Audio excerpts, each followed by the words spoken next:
Tonight, people living in a La Jolla condo building are being forced to vacate their homes after months of deteriorating conditions following the discovery of a big sinkhole.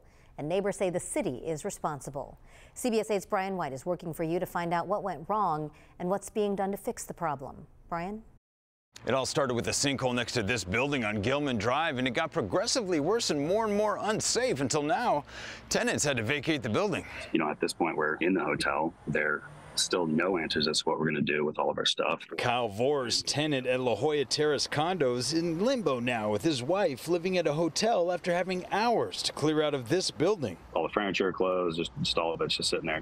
The doors won't lock. They won't really close fully. All the sliding doors are not even close to close. The building's tilted so much. This 8-unit building was red tagged 2 weeks ago, deemed unsafe by city engineers. But Vors says too little too late. He's been sounding the alarm for months. They told us the building's not moving, they're surveying it, and everything's safe, which at this point in time, it was obviously moving.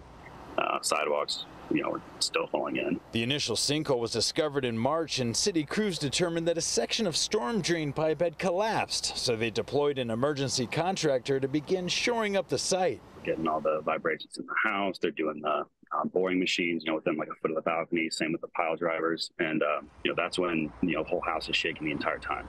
Each month that passed, the situation got worse. Then Tropical Storm Hillary hit, opening another sinkhole and damaging the construction site. There were significant cracks on the walls, and then it just got worse and worse and worse to where the actual entire foundation of the building was cracked all the way across. At that point, Kyle had had enough and demanded city engineers come out again. I mean, it's absolutely pathetic, I think. It was understandable for the first, maybe a few weeks. It's a construction project, but 2 months down the line, the excuse is no longer valid.